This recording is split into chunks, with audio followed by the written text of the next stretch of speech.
Modern. Modern. Modern. Modern. We're prepping for a voyage. Modern. The force of an old-fashioned equals whiskey mass times bitters acceleration. Why don't you make that a double? Modern Bar Cart. What's shaking, cocktail fans? Welcome back to another episode of the Modern Bar Cart podcast. I'm your host, Modern Bar Cart CEO Eric Kozlik.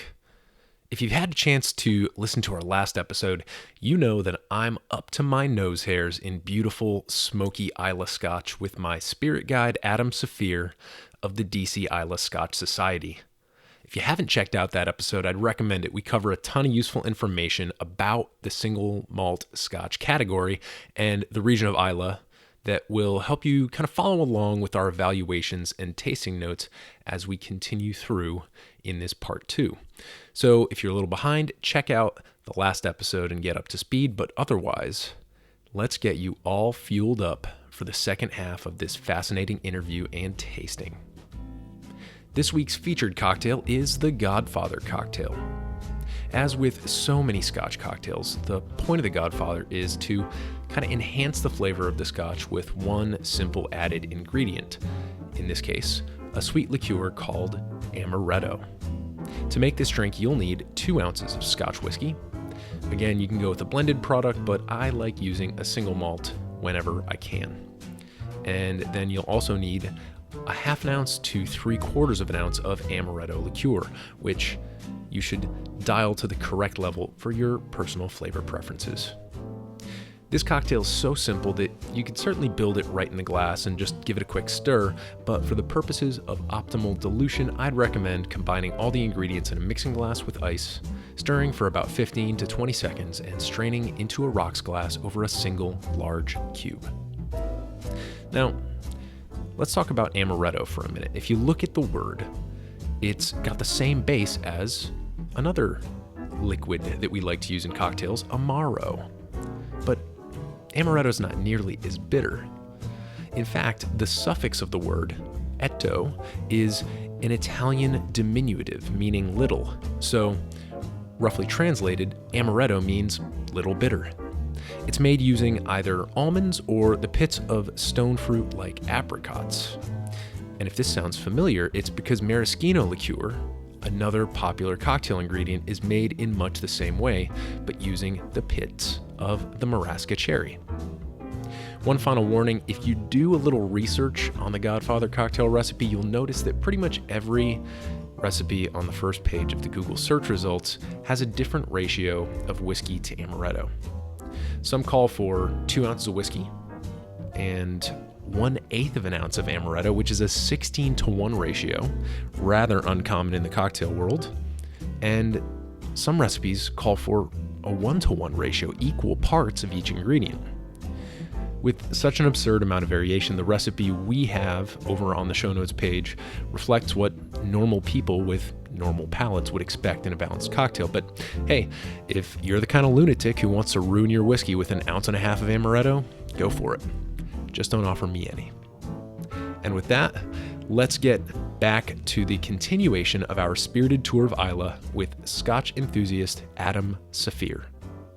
Some of the things he and I discuss in this episode include how a new distillery has changed the Islay landscape for the first time in over 100 years, why non-age statement whiskeys may be on the rise, and how to approach bottles that don't have age statements. A bit of discussion about various barrel finishes, including rum and sherry casks.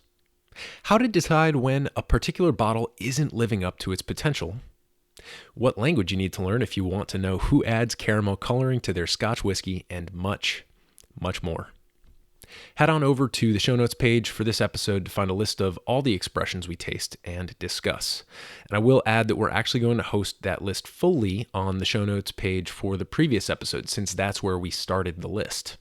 So for this episode, number 94, you'll find our featured cocktail, an abridged list of the bottles we nose and taste, and of course the lightning round answers, but you can find all the kind of nitty-gritty information like ppm and aging specs over on the catalog we created on the show notes page for the previous episode, which is number 93.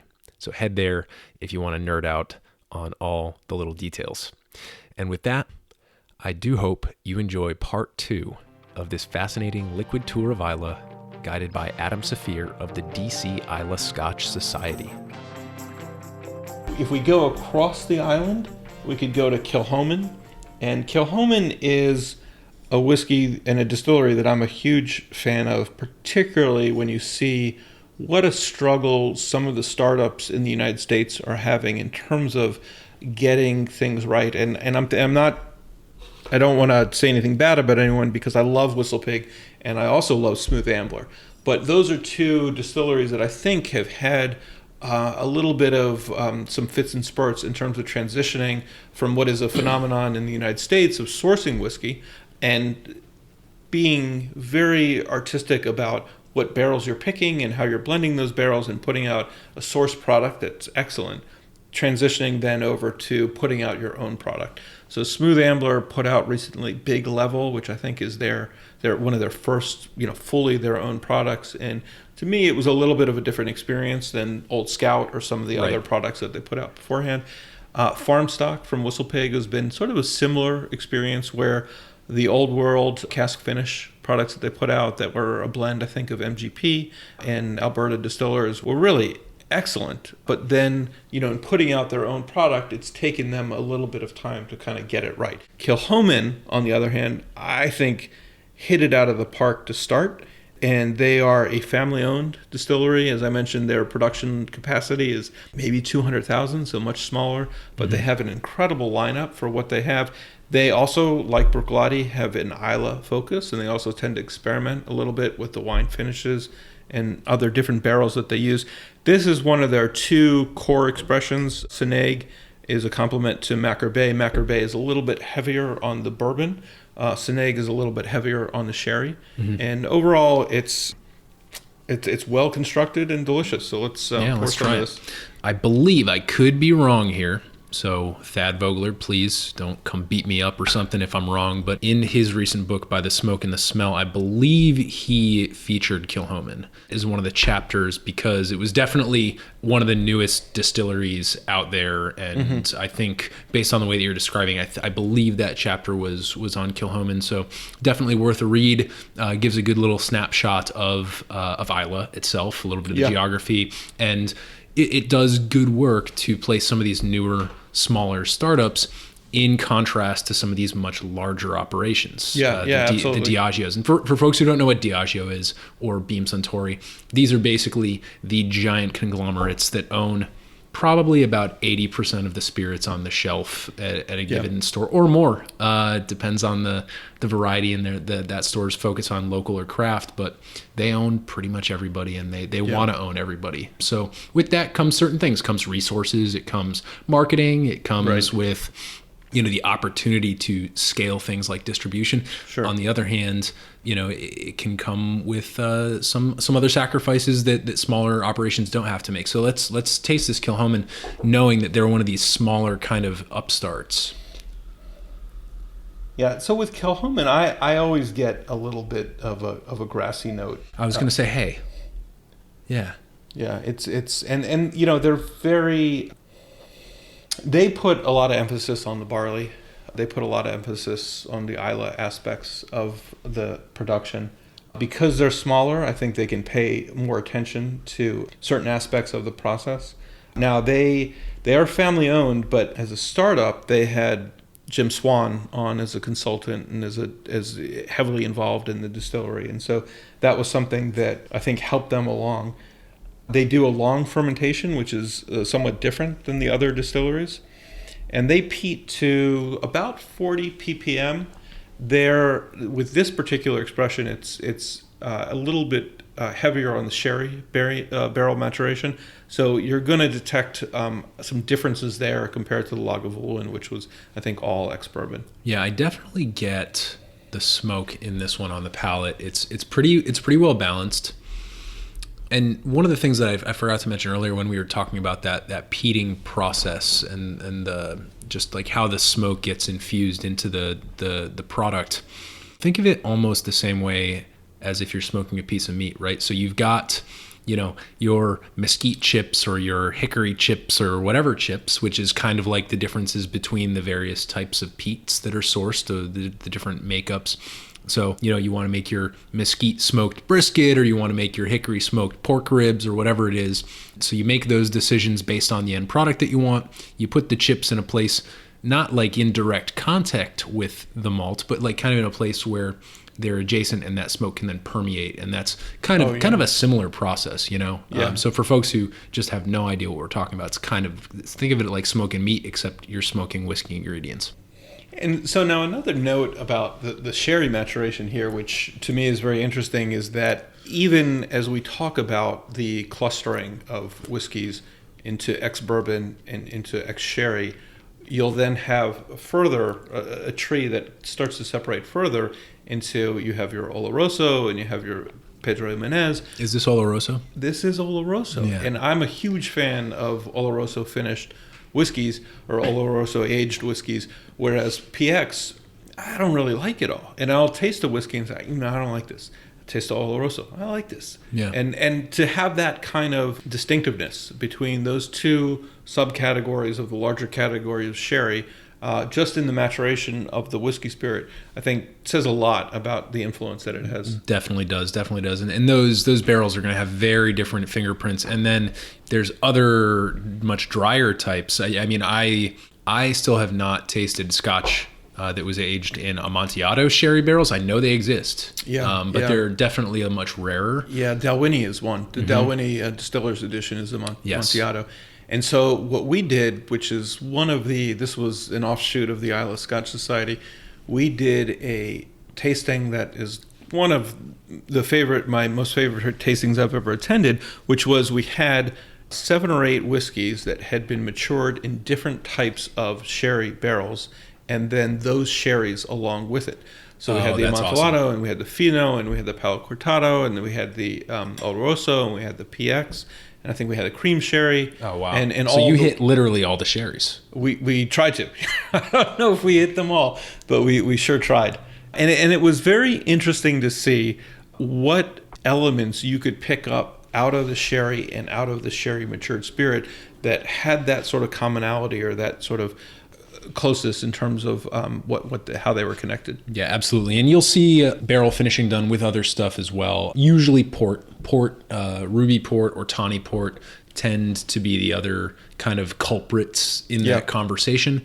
And yeah, it's always interesting because I feel like here in the US, the fortified wines that we drink tend to be used in cocktails very often. I mean, you don't see port used in cocktails. I guess my point is we're drinking less port and sherry. We've got a lot of vermouth in our cocktails, but you don't see too many people just sitting around sipping port. Right. So it's or sherry for that matter. Although there are sherry drinkers out there. For sure. So it's kind of a cultural blind spot for us here in the US because we love those barrel finishes, but I think less of the focus tends to be on the actual juice that creates those barrels. So I love hearing all the little experiments you found to run because there seems to be no shortage of experiments when it comes to comparisons. There's so many variables and there's so many variations that there's always something interesting to do in that regard. What's interesting to me about the sherry also is that there aren't enough sherry drinkers, and so what happens is you have the sherry seasoning, which it's not actually a sherry, but the barrels are being seasoned and then the liquid is being shipped off. And I don't know what happens to it from that point, but Macallan and Highland Park are sort of big in that area in terms of using those seasoned casks. Yeah, and there's a lot of blind spots where we are deliberately being kept, a little bit in the dark as consumers, and I think that kind of goes back to that little dilemma that we were mentioning earlier of like, our demand has kind of put producers in a bit of a pickle.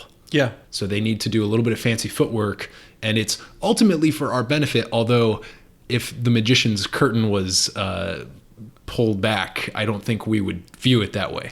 Well, no, and it's this again is something that fascinates me about the whiskey process is that most of the whiskey enthusiasts that I know are intensely interested in the makeup of the whiskey that they're drinking. They want to know all the ingredients. They want to know everything about the production, how was it made, how long was the cut, etc. But at the end of the day, if it's something that you like, if it's something that you enjoy, That's all that matters. Yep. And so how do you sort of balance those two aspects of the process, particularly when you have a spirit that maybe has caramel coloring and maybe it was chill filtered and maybe there were all these other things. Maybe it's a non-age dated whiskey, but it's fantastic. Yeah. Yeah. You can get yourself as wound up as you want to get. Right. But is it good whiskey? Yeah. So for our next one, I think let's take a second detour.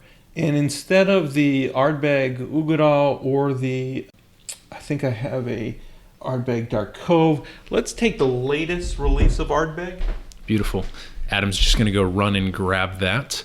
So while he's doing that, I will mention that we are going to put on the show notes page a list of all the stuff that we drank and that we tasted here tonight. This is like a little slight audible, so I'm going to follow up with Adam via email. We'll make sure that we get this list for you. So if you do decide that you want to join us as we taste through one or more of these marks and see if what we're getting is similar to what you get, then feel free. We'll give you the resources to do that over on the show notes page, which you can always find at modernbarcart.com/podcast.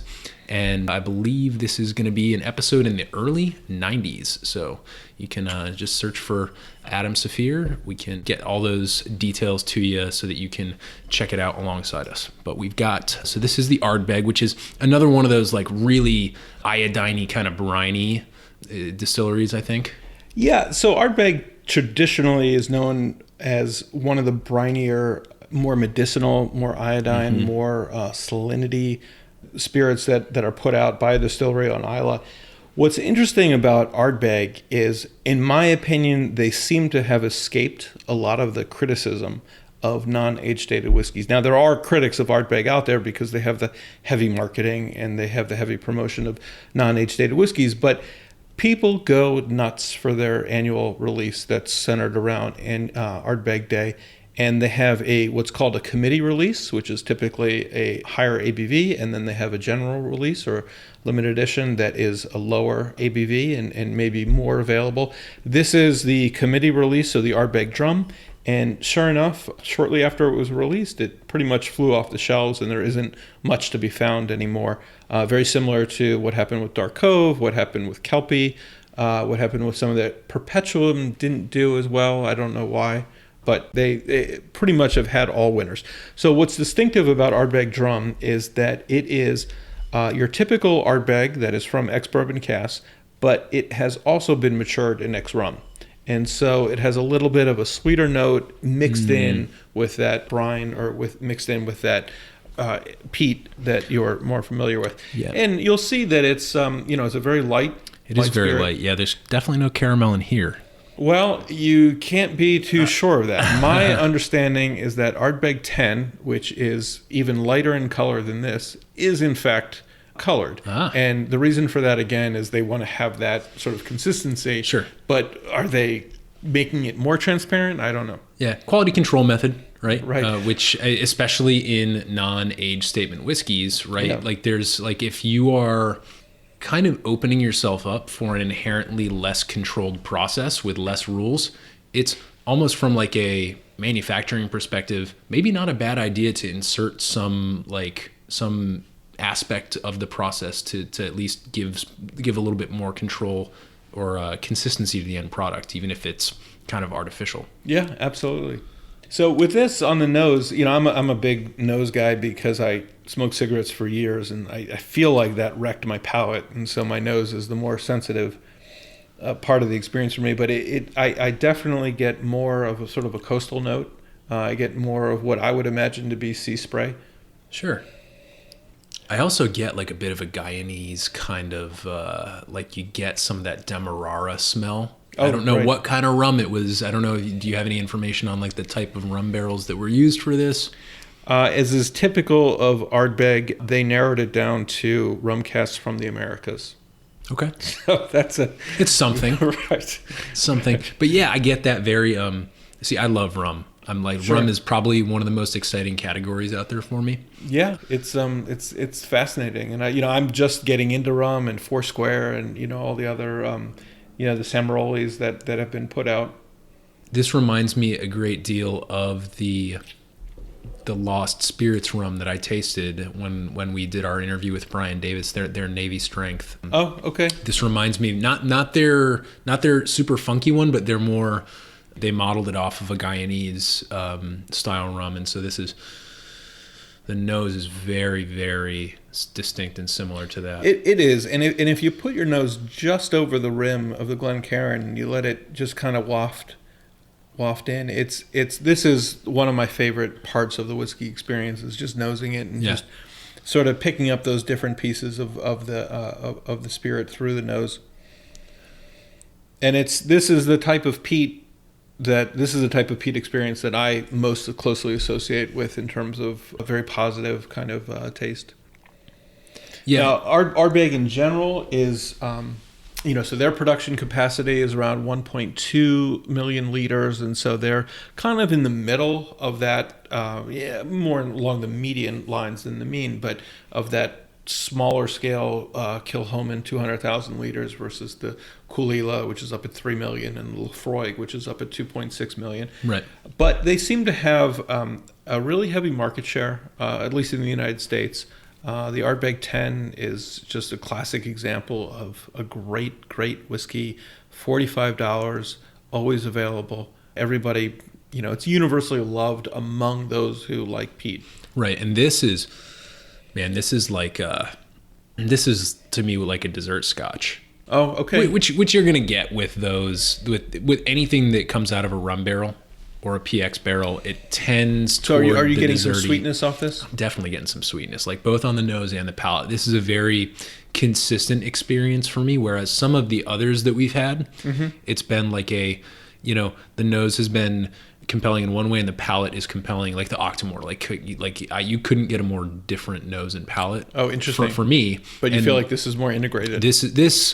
This is definitely much more interesting than the blend that we had, the Great King Street. This is much more interesting. Yeah, I think so too. But it's similar in how consistent it is between the nose and the palate. You definitely get a little bit more of the peat on the palate, a little bit of that saltiness, but for me it's fairly consistent. Like it follows through pretty logically. Like there's a logic in this experience that's like, yeah, this is kind of comfort. That's why I get I think I get the desserty aspect, because this is very comforting to me. I think so too. Now, two questions for you. One, being someone who appreciates rum, do you think that you could come into this glass and, without knowing what expression it was or what the production of the expression was, be able to detect a rum-like quality to it? I think I could, but I think that's because, like, I had a very specific rum experience in mind. Like when I smelled this, I went back to that weird room with Brian Davis. That's immediately where I went. Now, you had told me it was rum before that, but as soon as I smelled it, I went there. So maybe if it was a different rum, I might not, like, I couldn't say that I can pick out rum across the board, because that's probably universally false. Right. But for this, I definitely picked that out. And I think it's just because it was just such a very specific memory for me. But I try. I mean, that's what practice is there for, right? Yeah. So. That is. So the second question is, given now that you're 4 or 5 deep into the tasting order, all related to Islay or connected to Islay in some way, do you think that you're getting a sense that there's a distinct Islay signature, or are these all different in interesting ways that kind of separate them out in a manner that you wouldn't necessarily be able to recognize them as Islay off the bat? That's interesting. I think more toward the second option. I think there's still a fingerprint. The fingerprint is unmistakable. If you had me tasting these next to something from the lowlands or something like that, just like absolutely apples and oranges. Yeah. Especially like an Akatoshan that has almost, solid neutrality. Sure.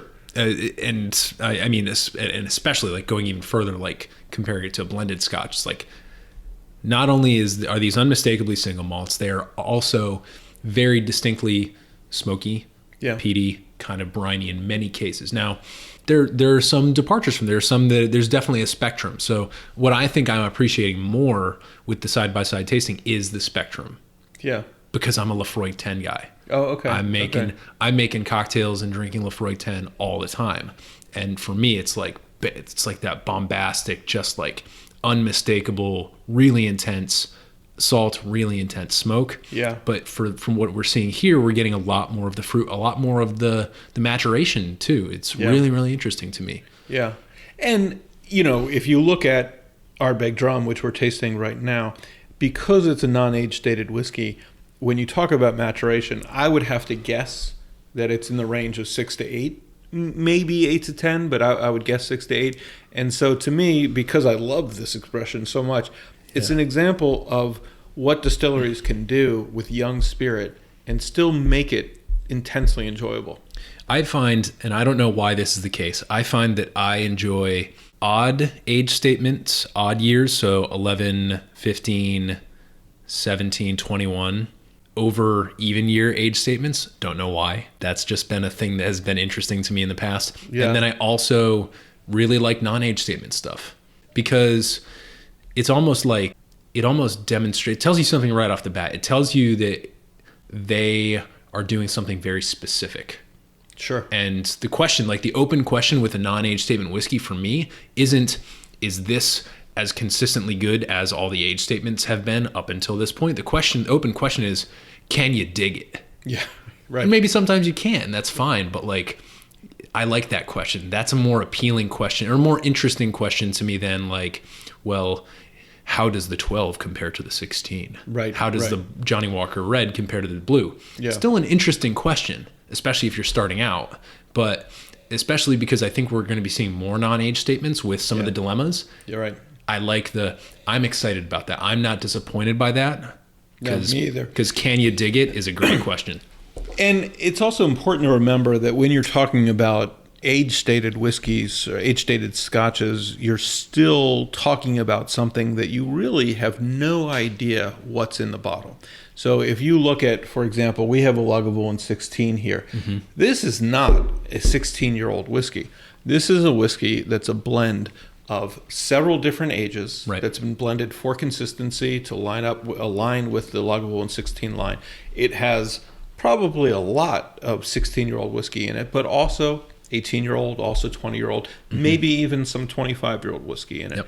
And that's something that I think most people, or many people outside of the whiskey community, don't recognize. So 16 is the age of the youngest whiskey. Is the age of the youngest whiskey in the bottle. Right. And there's a product out there called Blue Hanger, which is a blended whiskey of several different ages. But when you look at the component parts, if you put an age statement on it, it would be something like a 7-year-old because the age of the youngest whiskey in that bottle is 7. Right. But if you look at the volume weighted age of how that blend was made up, of so many barrels of 20-year-old whiskey and so many barrels of 15-year-old whiskey and so many barrels of 7-year-old, the volume weighted age is actually 15 or 16. Yep. And that's something also that most people don't really realize. So, the 16 is helpful from a quality indicator standpoint, that that at least here's the floor. The floor is 16, but you don't know much beyond that. Right. And there's interesting things being done, especially in like the American single malt. Like one great example that I really like, and I don't think this is a compliment, so I don't think they'll be mad about me saying this, but Virginia Distillery Company, they make single malts, and they're sourcing single malt from Scotland. Right. But they're incorporating their new make into it. Yeah. And so I think that's a really creative way to respond to that startup dilemma, right? Like, all right, we're a new distillery. God, I want to put out an 8-year. I want to put out a 10-year. I want to put out a 12-year. Unfortunately, that is physically impossible. Right. So they're adding to the conversation by adding their new make to sourced whiskey. And I love just how creative a solution that is to the dilemma. And I like that it makes eye contact with the consumer, says, hey, we're sourcing some stuff, but we're still adding to the conversation. So if you're willing to get on board with us, come check this out while we work on our barrels. Yeah, and everything that I've had from them, from the cider to everything else, has been really top notch. Yeah. So I'm excited to see what they're doing. And Virginia in general has a number of distilleries that are doing some really interesting stuff. So it's great to see. There's some misses as well, but that's going to happen. Yeah, that's okay. That's good. So what's next on tap? Just kind of scanning what we have. And I think one that would be useful just to try is the Kilchoman Macquarie Bay, which is the counterpart to the Seneg. It's part of the core lineup of Kilchoman. It is heavier on the ex-bourbon barrels than it is on the sherry, so it's going to be a little bit different from that standpoint. Yeah. And was the Seneg, was this the Oloroso? The Seneg, I don't know what type of sherry it is. I'm guessing it is Oloroso. So and with the Seneg, they do on the bottle here specify non-chill filtered and natural color. So sometimes, not always, are you going to see those called out on the label, but obviously that's one of those little decisions that they're making to kind of appeal to a very specific audience. Yes. So to just address those 2 points, the Seneg is Oloroso sherry cask, and you will see labels that say non-chill filtered and natural color, but you will not see labels that say chill filtered and caramel. Right. Unless you're in Germany, where by law the ingredients of the product need to be specified. Oh, that's on the awesome. barrel. And so what hardcore whiskey enthusiasts will do is they will go to German online shops and they will look up the bottles and they will bring up the labels. That is fantastic. And they will Google translate it says mit I know is with in German, and they'll figure out what, so there's the expression for with caramel or without caramel that it'll have.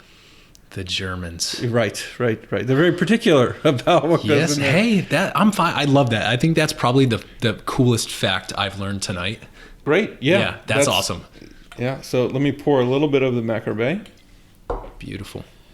And so what you'll see on this is it'll probably be a little less sweet than the Seneg. It does have some Oloroso sherry maturation, but it's it's regarded as well balanced. You'll get some vanilla biscuits, light fruit, and of course the peat smoke. This is not the cask strength version, but there are a number of cask strength versions out there. Whiskey Library has put out a cask strength version that become a little bit more floral. And so what Kilchoman does with their still and with their cuts sort of lends itself to that. Yeah, I would say that would be a characteristic that I would kind of connect these two Kilchomans that we've sampled so far, is that kind of floral nose. You do get the vanilla for sure. I think I get more smoke on this than the Seneg, I believe, like just subjectively, at least on the nose. Definitely a little bit heavier. And so this is the Macquarie Bay is one of my go-tos. I absolutely love it, and it's at a price point. It's $50, which is not expensive at all for a bottle of quality whiskey. You know what I love that's coming through on the nose is just some apricot as this opens up. Yeah, I get this like little piercing kind of like juicy apricot flourish. Right on the back end of the nose, it's almost like you've breathed in almost entirely, and then you just get this. You get past the vanilla, you get past the smoke, and you get this little reward of apricot, which is cool. Yeah, it's very distinctive. I think it's very recognizable. Yeah, and I can see that. Kilchoman is interesting to me because again, it is a family enterprise, and it's Anthony Wills who's the sort of the patriarch, and he has his 4 sons working with him, and it's really quite interesting. And if you listen to an interview with James Wills, he has that British accent that's very similar to like a Hugh Grant. So it all comes across as something very steeped in history and very steeped in culture and very steeped in sort of a very intense purpose with what they're trying to do with the Kilchoman Farm Distillery. Right. A little uncanny too, especially compared to like the Scottish accents. Yeah. I love it. It's just listening to some of, again, on this Spirit Guide Society podcast, just you get some of these brand reps, they come in. I actually, after my interview with Pedro, we had, who was it? I want to say it might have been, it was a portfolio. It wasn't an individual distillery, but they had a Bunahaben. And just loved hearing just some of the authentic pronunciations. It really does add to the experience. I think for me, it's just like you get you get more of that cultural side too, which is something I think sometimes in the US we miss a little bit, especially with some of these Diageo brands where they have a lot of local brand reps. So you've got somebody from, Annapolis, Maryland repping, whatever. And it's like, okay. I'm glad to see you, but I'd be more glad to see somebody who sounded a little bit different. Yeah. A lot of them do a great job. I know Cherish Barley is a brand rep for Bruichladdich who does a phenomenal job. A high level of knowledge and a high level of enthusiasm. But then when you go see, for example, like a Stuart Buchanan, who's a brand ambassador for Benriach, Glendronach, etc., what comes across is sort of that authenticity of his experience sort of growing up in that area. Right. And certainly with Islay, Islay makes an interesting case because it's such a small island, because it's only 3,000 people, because most of the land is owned by non-resident landowners, and because it's become sort of a Disneyland for Scotch enthusiasts who come over for Facial and come over for all the different festivals and go do the tours. I think it puts sort of a strain on the authenticity of that culture. I think so too. But you know what? With this expression that we have right now, I would probably personally identify this as the most balanced that we've had so far. Really, really kind of finessed. Yeah. I think. Well, I think that's a great point to make. And again, it's in my mind, it is something that is enabled and supported by the smaller scale of the Kilchoman distillery. Totally. And because there's presumably such a high attention to detail from the folks who are not just working there, but who are attentive to things like the barley, things like the mashing and the milling and all the rest of the parts of the process that in other distilleries may receive less attention just because of the scale of the enterprise. Yeah, this totally reminds me of like locally like a Lion Rum or a Catoctin Creek Rye, where I'm just like, how did you manage to pull off something like this in less than 5 years or in less than 10 years or however long you've been making this craft spirit? Because if I could point to this and call it my own, I think I could die happy. Yeah. It's just such an achievement in balance over such a short period of time. That's like, it's really astounding. And I think it's worth pointing out the age of the distillery and the infrastructure behind it too, because I think that means a lot, especially when you have it on your palate. Right. Absolutely. I'm going to grab a little extra water here. Perfect. Yeah, and so again, with Kilchoman coming online in roughly 2005, sort of a sister distillery, at least in timing, to Arran, which is not that far away, but came online, I want to say roughly 1995, and both of those distilleries are doing things really well, really at a high level of quality, and it shows, and it's remarkable given some of the struggles that some other so-called startups have had. Sure. Yeah, I couldn't agree more. So do we have any other marks that we want to hit? Maybe just one or two finishing ones, and then we can hit a couple quick lightning round questions here. Sure. Well, let's take a turn to the Ardbeg Uigeadail, which we've had something from this distillery already, but this is one of their core expressions that is, I think, universally beloved. People just love the oogie. The oogie. That's fantastic.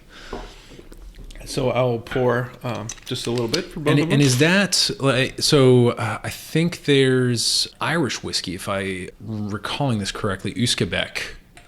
I think is that a reference to the original name of like whiskey being like that water of life type thing? Yeah. Uske, I don't know how to pronounce it, but that is a so. But Uigeadail is so the name I think is a reference to. I want to say the whirlpool that is off the coast of Islay. There's just a whirlpool chill in there?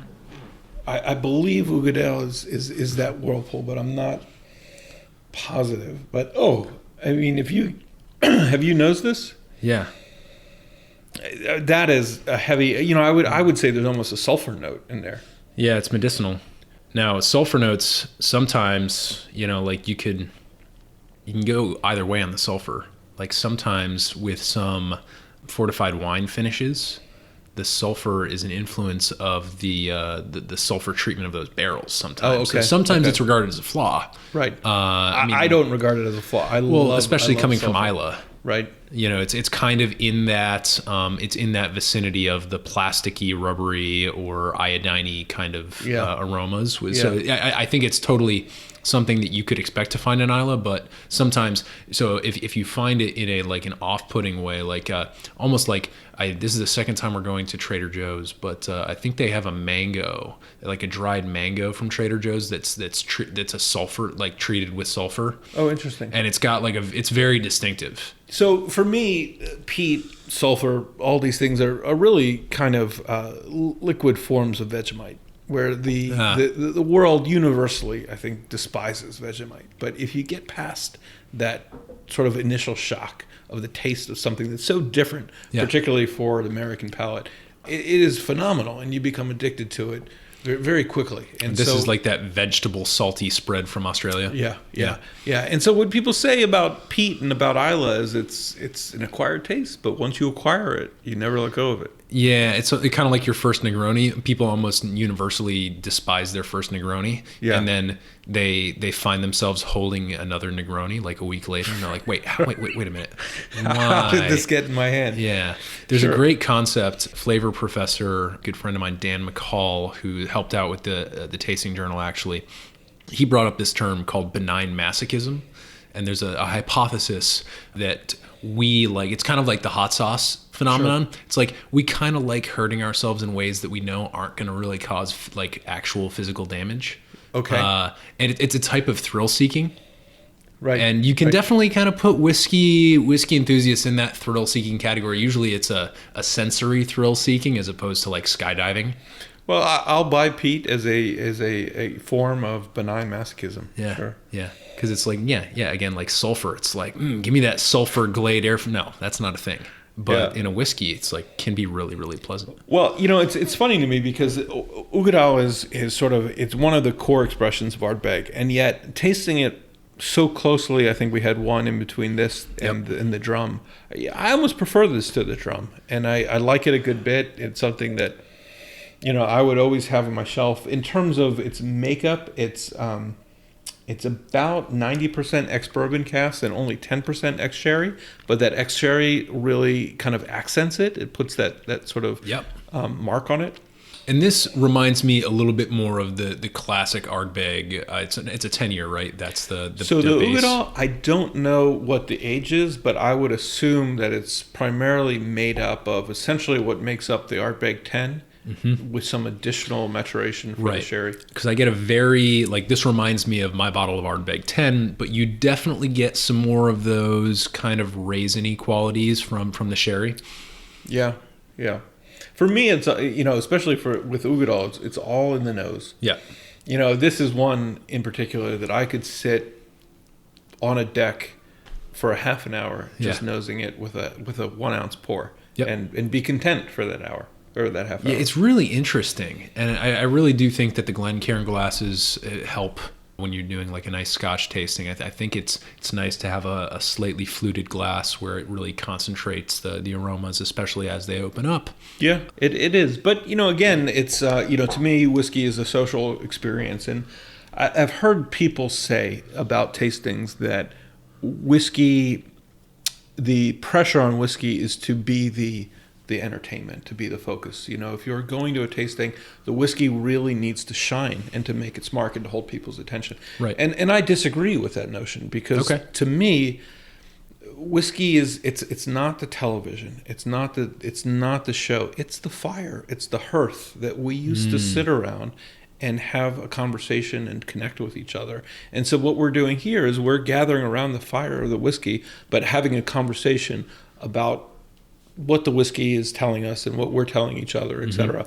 And so some of the best tastings that I've been to, the whiskey was sort of secondary to the insights, to the conversation, to the discussion, et cetera. Yeah. Well, I think what we're doing here is we're gathering, the cool thing is we're gathering almost like an aggregate of all of this by tasting through several different expressions that are doing a bunch of different stuff. We're kind of like you were talking about mean versus median before. Right, it's we're kind of trying to take an average here and identify what each of these signatures is contributing to that average and what does that mean? Yeah. Yeah, I think it's a tough row to hoe because they're all so different in their own way, and they're different in terms of their production. They're different in terms of their flavor profile. They're different in terms of their intensity. But man, is this representative of Ardbeg? Yeah, it's fantastic. And I think Ardbeg does a phenomenal job with a largely non-age stated portfolio. Yep. Aside from the 10, and they have the 20-something, et cetera, and they have some others. But it's, with their non-age stated whiskeys, they're quietly just such a dominant distillery. Mm-hmm. And you know what I find? Sometimes it's a little bit hard to maybe distinguish between like an Ardbeg or an Lafroig, or sometimes even like a Talisker, even though Talisker's not on Islay. It's got some of those similar, like really... It has some of the coastal notes. It has some of the salinity. It's a peated expression, although lightly peated, I think roughly 20 ppm for, again, whatever that means. But so for me, Ardbeg, I get some bitterness to it. Whereas Lafroig, I get more astringency. With the Ardbeg, I get a little bit more bitterness. Like it stays on the palate, especially the back of the palate. And I get a little bit of bitterness. I would say... Yeah. I don't know. I think that for me is the peat. Yeah. There's a slight distinction, but so I think I could if you poured... I definitely could if you poured me an Ardbeg, said one of these was Ardbeg 10, one of these is Lafroig 10, I could totally tell you. So I'm 100% confident that you couldn't. Really? And yes. And I say that because, again, I participated in this blind tasting recently. Well, I mean, it is a coin flip, so we'd have to widen the field a little bit. Yeah, but coming into it, if you strip away the label, if you strip away everything but what you experience on your palate, you will experience things that you had not anticipated, you had never guessed, and it's tough to put a name on it. And I think that's frustrating to a lot of people because once you've learned the production aspects of the process, and once you've learned the ingredients, and once you've learned what the final product tastes and smells like, to confront the notion that you're not able to identify that in the absence of any other information is really humbling. Yeah, it's like screaming into the void a little bit. Yeah. But it's okay, because in my mind, it's not about that. It's about the experience, about discovering something new. And that's what happens every time you taste whiskey. Yeah, that's the sort of Zen problem, but also the Zen solution of whiskey, right? Because like people who are listening to this, we're now like 2 hours in. If anyone has made it this far, they're like, these guys are just, this is the most niche thing ever. But you're going to edit it to just the phenomenal highlights. I'm sure. This might be a two-parter. We'll see. But like one of the things I'd be like, wow, this is super niche. These guys must be like so well acquainted with all this stuff in a way that I could never be. But like the answer is like, yeah, it doesn't really super matter. Right. It's the truth. It doesn't super matter, which is can be frustrating. But it also just at the end of the day, it saves whiskey. Whiskey is saved by it's almost like a great reason to do all this research and to learn these things, because it helps you have conversations, but in the end, the whiskey just stands for itself. Yeah. Yeah. So let me issue you a challenge. I know we're itching to get to the lightning round, but let me pour from a bottle and tell you absolutely nothing about it. Okay. Let's see. Then why don't you tell me about the bottle? Yeah, I will. Here, I'm rinsing out a glass for you. I will turn, or is this one of the, I'm not looking, I'm focusing on the glass, not the bottle here. This is as blind as I can be. Turning around now. Okay, and I'm pouring just a smidge, a small schmeckle of this whiskey for you. It is unnamed and unknown. Okay. It went a little heavier than I intended, so feel free to pour that out after you taste it. Okay. Ready to go. Safe. Okay. All right. So you're telling me nothing about this. Is it a whiskey? This is a Scotch. This is a Scotch. This is a single malt. And if you look at it, it's very light in color. Right. I mean, not uncommonly light. I've seen stuff with a similar color. All right, I'll tell you what I'm getting. So on the nose, definitely getting like a consistent, like a honeyed, a little bit of dried fruit on there. So this is one I get a little, I mean, I know what it is, obviously, but I get a little nail polish off of this. A little bit of acetone. But not like aggressive, like it's not attacking. Right. It's not like, it doesn't come off as a flaw, I guess. No. And that's something that you always have to ask, right? Like kind of similar with the sulfur note, like is it a bug or is it a feature? Yeah. Could be either. That depends on your perspective. But Yeah. I like this nose. I think it's a good nose. I think it's gentle. I get a little bit of hay in the background. So like, whereas I think with one of the was it the Kilchoman Seneg, I think I might have got hay like pretty immediately. This one, the hay is a little bit more in the background. Yeah. And then, like, I'd go so far as to classify this nose as light. It's a light nose. I kind of have to really like breathe in and assert myself to get some of the deeper, more honeyed or biscuity notes to it. And the hay come like as you take like a deeper pull, you definitely get some of the hay there. So I would say, how would you characterize the peat on this one? the peat. I mean, I'm relatively inexperienced at ppm. I would say fairly light. My experience of the peat is fairly light. I don't know what that says about the ppm. I'm gonna take some palate because that might change my perspective on like peat, non-peat, how heavily peated it is. I definitely get more on the palate. More on the palate, sure. Yeah, I think overall this is a very enjoyable whiskey. I don't like the nose on this. Did I just say I like the nose? I don't like the nose. It's a little tepid for me. Like it's a little. I think it's a little. This is one that I would say is a little bitter and a little astringent. And I would say overall, I'm sort of disappointed with this one. Now, you having described this one, I would say it's a little bit disappointing too. So go, Larry. Are you ready for the I'm ready. big reveal? Let's seal. So this is from a great distillery, Benriach, but it is this is a Speyside distillery. So this is Speyside peat or mainland peat. Yeah, it's intensely peated, burning moss. This is a $30 bottle of whiskey. Okay. So this is sort of like their entry level kind of splashy advertising. The listeners can't see, but there's flames on the label. It's a little ridiculous. Yeah. But it's interesting to try it blind and to try to deconstruct what are you getting out of it. And naturally, you have a sophisticated palate, and so you said, I'm a little disappointed in this one.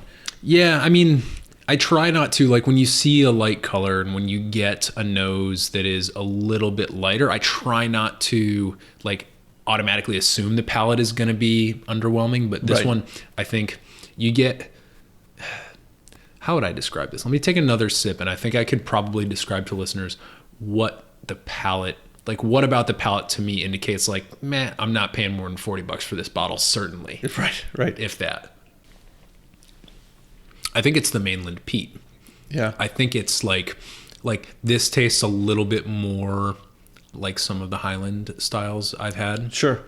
In terms of the peat profile. It's got like a darker, so like those iodine notes and those briny notes give a little bit of levity to the Islay expressions that I think is one of the things that really hooks people, right? Because they're a little bit bombastic compared to some other scotches that are smoother, a little bit more highly polished with those cask finishes in some instances. But that lightness, that little uptick, it's almost like a little accent on the end of the whiskey.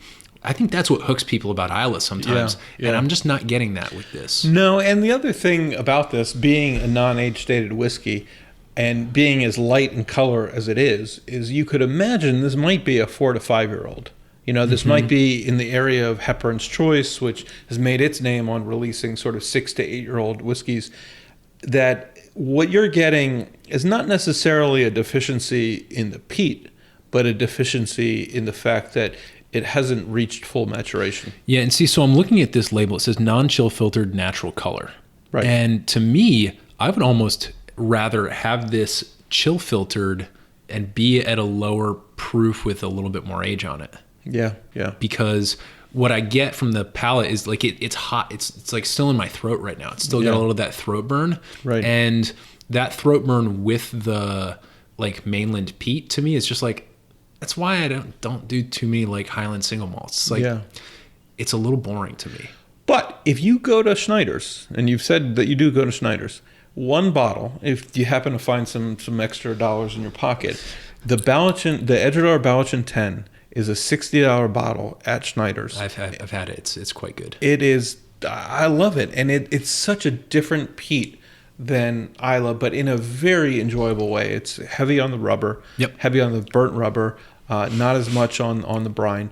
And it's very interesting, but that's a distillery that puts out a pretty phenomenal product. Yeah, I actually got that from one of my co-founders for a Christmas present, and we enjoyed it together, and that was awesome. It was nice. Fantastic. Yeah, okay, it's a good bottle. Yeah, it's my neighborhood spot. So yeah, I mean, I don't like going in there because I work across the street at the Postal Square building across from Union Station. Yeah, great. So when I go into Snyder's, it's narrow corridors or narrow aisles, and I have my bag with me, and it's kind of always packed in there. So I feel like I'm going to knock something over. Yeah, you feel like you're going to cause some serious damage. And a lot of the good stuff is behind the counter. So then I'm peering over the counter, so looking at what they have in 375, etc. So. Yeah, exactly.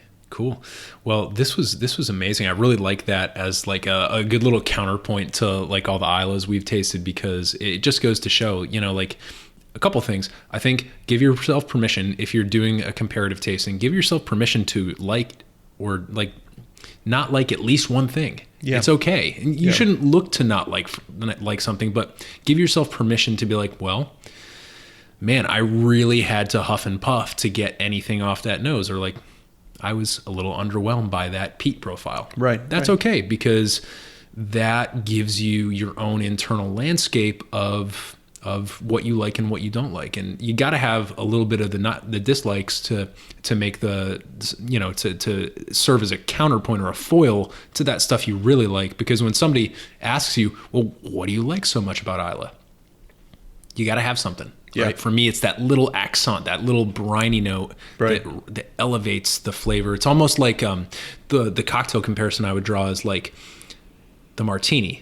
Yeah. You can't have a martini without a lemon twist, right? Because it's missing something fundamentally. And so for me, like that's what this Ben Riach was missing. It was missing that little bit of expressed, that lifting element to it. So yeah, I think this is a product that was put out that was perhaps lacking in substance and tried to make up for it in the label. So. Labels, another topic for another podcast.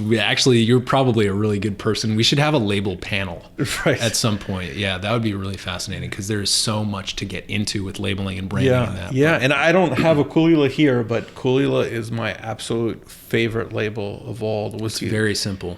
It's very simple. It's very clear. It's very clean. It's very stenciled. It's there's everything to love about it. There's no.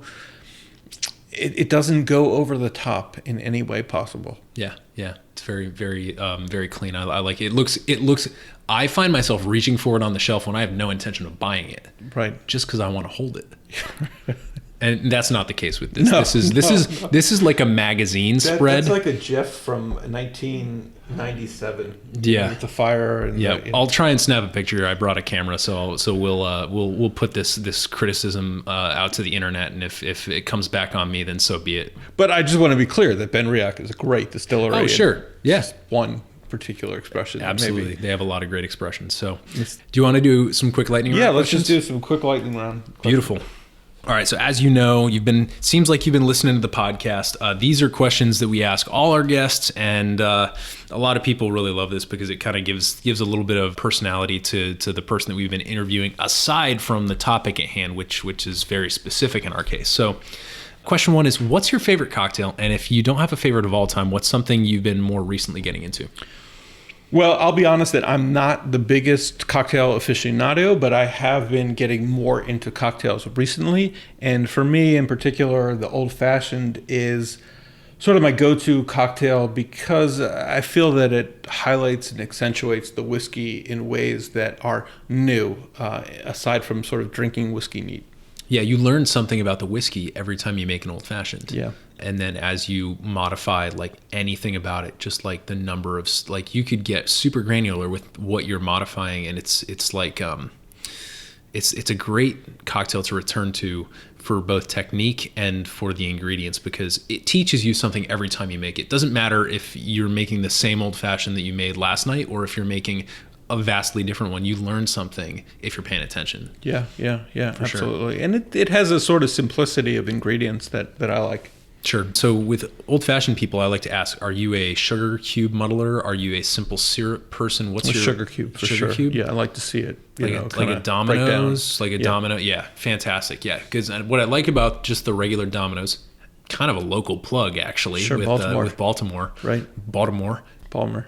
But yeah, you can see the bit, like it gives you a really good indication of the bitters because you soak it with the bitters. And then, I like the sugar cube as well. When I make an old fashioned and I've got a muddler with like a flat head.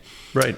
And I really get in there. I put like maybe 10 to 20 mLs of water in there with it. And I sit there and I kind of grind like mortar and pestle style and kind of get that dissolving working. Right. I find that really helps. So interesting. Very cool. So if you were a cocktail tool or ingredient, what would you be and why? Well, so I have a two-part answer to this question. So my first response is that I would be a muddler. And I don't say that pejoratively, but I've been accused of being sort of a bull in the china shop before, mostly by my father-in-law. Thus your fear of being in Schneider's with a backpack. Yeah, there you go. Right. But I do like to mix things together, and I like to look at interaction effects, and maybe sometimes I meddle, and maybe sometimes I muddy up the water, and so I'm a muddler. Okay. But if I had to say something else, I would say maybe a garnish, because I can be sort of situationally introverted, and I feel like garnishes are kind of a little standoffish, like they're a little fussy. Yeah, they don't necessarily want to get in the water, so that's Yeah, and it's funny too because like when you get a cocktail where the garnish interferes a little bit, you're like, it's like one of those. It's like hitting your head on something that's been in your house for years. Yeah, like suddenly like hitting your head or stubbing your toe on something. You're like, what? Like this has never been a problem before. Like what are you doing? Right. Yeah, that's interesting. A garnish.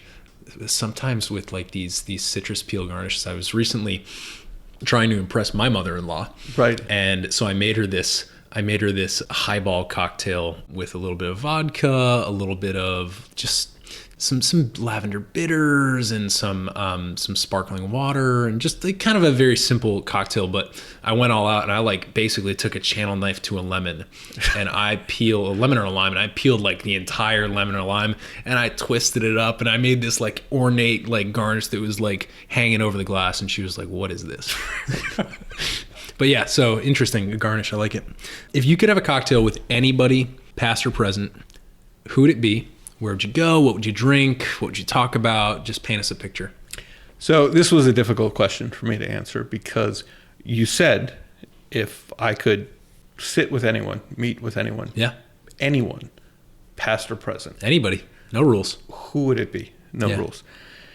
And to me, the answer is obvious. And I'm surprised that more people don't have this response, but I haven't heard anyone with this response. And obviously, it would be me. Yeah. I would go back and I would talk to myself, maybe at 17 years old, where things started to kind of go down a certain path. Okay. And I would ask myself some questions, and I would see what I was thinking, why I was thinking the way I was, and I would give some advice about health and about habits and about what path to follow. Sure. And I think that would be a great conversation to have. I think that me and myself would get along very well. But what would you drink with your 17-year-old self? Well, I would certainly... And this is a hypothetical situation. Yeah, obviously, you're not endorsing drinking for minors. We have to say this because this is a podcast. This is like the We're Not Doctors thing. Right. Okay, my 18-year-old self. So I would absolutely drink Scotch and bourbon with my 18-year-old self in the late 80s, because what a great time to gain an appreciation for Scotch and bourbon, and perhaps to start buying up some great expressions that are available at phenomenal prices through the 90s, right before the boom. I mean, I'm not talking like Marty McFly type stuff, but but it's kind of going down that road a little bit, right? Like going back in time, buying Apple stock or something like that. No, but just having some great. What if I had some great whiskey on the shelf that I picked up in 1987 when it was $25 for a 30-year-old, Yeah, something crazy. I mean, insane. You could imagine the possibilities. Yes. Of knowing what you know now in 1987. Yeah.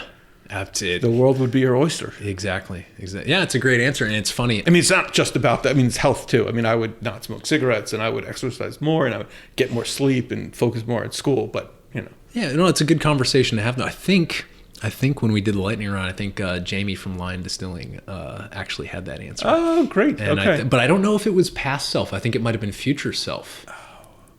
what happens? Yes. Yeah, right. Like That may even be better. Yeah, the flip side of that sandwich. And then I really liked one of the, and this is local, so you should probably check them out, Sang-Froid Distilling in Hyattsville. Oh, awesome. Nate, who's the distiller there, wanted to go back and let his great or great-great-grandfather in Holland taste his Holland's gin. Wow. Now, is that in Sohi? It's in. I was just in Sohi the other day. I didn't know it was a thing. It's South Hyattsville. It's in. It's right across the street from Franklin's. Oh, okay. So yeah, you were there. Yeah. Yeah. SOHY. Yeah. It's their tag. Oh, gotcha. Right. Right. Yeah. So great stuff. But yeah, I like the family or the meta personal connection of that sort of thing. Totally. Yeah, I will definitely check them out. Getting into some of the advice here, we've just taken a deep ass dive on Scotch, like deep, sort of rabbit holey. I'm like we actually held up really well in terms of like not getting too heavy on the sauce here. But if you had to recommend any books on Scotch or whiskey in general, are there any books that were useful to you as you learned? Well, there were two in particular. I'd mention Lou Bryson's Tasting Whiskey and also Heather Green's Whiskey Distilled. And I mention those because they kind of strike a really nice balance between being very engaging, very approachable. They're page turners, but at the same time, they provide solid information that's usable about whiskey. The problem with living in today's day and age is that the utility of books in that area sort of maybe starts to take a back seat to the availability of information that's online and on Reddit or on Facebook, sure, or any number of different avenues. But certainly, I would recommend, if somebody is interested in the vernacular, in the terms and the expressions, in the makeup of Japanese versus Irish versus Scotch versus bourbon. Yeah. Those are two great books to start with. So again, it's Lou Bryson's Tasting Whiskey and Heather Green's Whiskey Distilled. One other note that I'd make about Lou Bryson is he is similar to Fred Minnick in the bourbon world. He's very active in the whiskey scene. And so you can read his book and then still interact with him on social media, very down to earth, and still very, very engaged. I think he's at Jack Rose maybe 2 or 3 times a year for a variety of different events. Yeah. And I think that lends a sort of immediacy to the words that are on the paper, that the author is not just somebody in an ivory tower kind of writing about a subject, but someone who's steeped in that world. Definitely walking the walk for sure. So we'll link to those in the show notes over at modernbarcart.com/podcast so that anybody who's listening to this can go and click a link and find out more about that book, browse the table of contents, etc. So related to the book advice, as somebody who is like right now, I mean, like you are engaged in multiple different kind of whiskey societies and you've got a great collection here. And by the way, thank you. I don't think I've thanked you for sharing that with me tonight. Oh, absolutely. If somebody is listening to this and like, damn, that's aspirational to me. Like, what advice would you give for somebody who's looking to get into whiskey in a deeper way than perhaps they have so far? My number one immediate response would be don't go it alone. You know, there's so many great groups out there, and there's no, it's enjoyable to sit and have a drink, certainly at home or what have you, but there's so much about the social experience about whiskey. There's so much about the conversations that happen over a whiskey. There's so much about the meeting with other people and talking to them that I think enriches the experience and is something that really elevates the value of the experience overall to everyone. I would remind people that there's no right or wrong way to drink whiskey. People tend to get hung up about the ice thing. I don't. I mean, it doesn't matter. You paid for it. You drink it the way you want to drink it. Don't let anybody tell you how you should. Yeah, whiskey bullies are almost the worst. Yeah, I mean, it's a personal experience. So do it the way you paid for it. Do it the way that you want to do it. But by all means, join a club. If you're, no matter where you are, whether you're Los Angeles, Chicago, Alabama, Kansas, there is a group of people drinking whiskey somewhere near you. find them, hang out with them, and you'll be able to try whiskeys that maybe are outside of your price range because people share, maybe that are inaccessible to you because they recently traveled and they came through travel retail Right. and they got something great that, wow, you're excited about. And I think that is something that really opens up a lot of doors. Totally. And I think this is a great spot for us to have you plug the DC Islay Scotch Society and any of the other groups that you're a part of. I think I found this because it was a recommended group for me on Facebook. Yeah. I'm not a big Facebook guy. I don't spend a whole lot of time there, but I was like, wait a minute. Right. There's a DC Islay Scotch Society. I think I'd had a couple drinks one night. Yeah. And I was just browsing social media before bed, and I was like, there is no way that I'm not requesting to join this group because it's a closed group, right? But it's just moderated, and you just have to request. I don't think we have any questions either. You just ask to join, and you're basically added. So thank you for mentioning that. I absolutely recommend people join Islay Scotch Society of the Washington D.C. on Facebook. Come to one of our events. I may have mentioned earlier we are having an event tomorrow night, but I think it's full in terms of the number of seats. But our next event is actually in April, and we're doing a Game of Thrones tasting of all the Diageo expressions that were released, and we're doing that in conjunction with the premiere of the final season of Game of Thrones. So that's kind of a neat thing. And then in the summer we'll have something else, and we always have a Burns night, so it's a lot of fun. But especially if you're in DC, there's such a great community here. Harvey Fry, affiliated with Jack Rose in DC, comes to a number of our events. He recently came to an event that was oriented around the art of blending, and so he brought some of his own personal blends from his stash.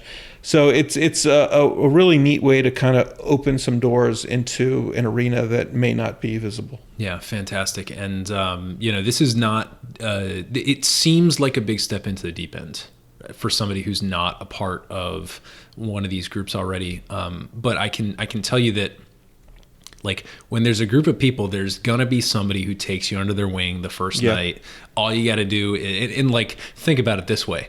Like, you're a little nervous, you're going to a place where there's going to be social lubricant. So it's like it greases the wheels, and these types of things, even for the uninitiated, tend to be like super, super positive. And I will say, I mean, I'm biased, but I will say that Scotch people are good people. I couldn't agree more, and I think that's a great place to wrap this up.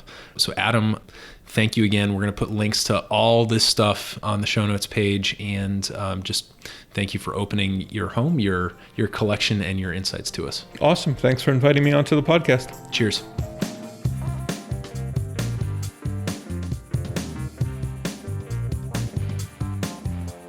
Hey everybody, thanks for listening. If you enjoyed this episode, there's two big things you can do for us here at Modern Bar Cart. One would be to tell your friends and family if you think they'd enjoy listening to us talk about cocktails.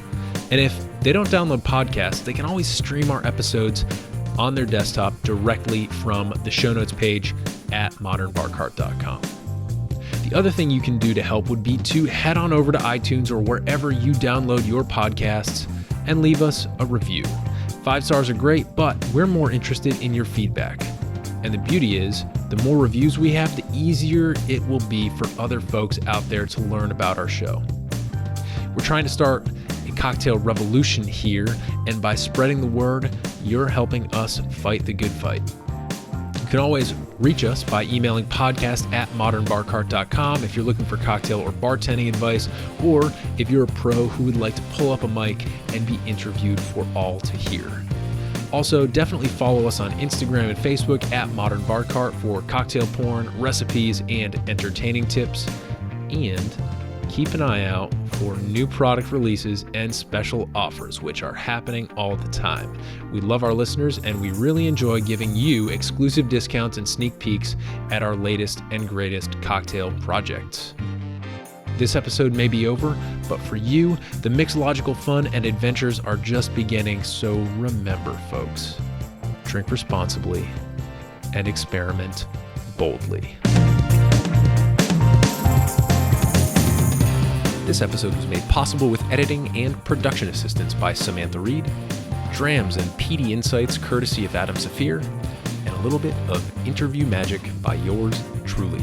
This has been a Modern Bar Cart production, copyright 2019.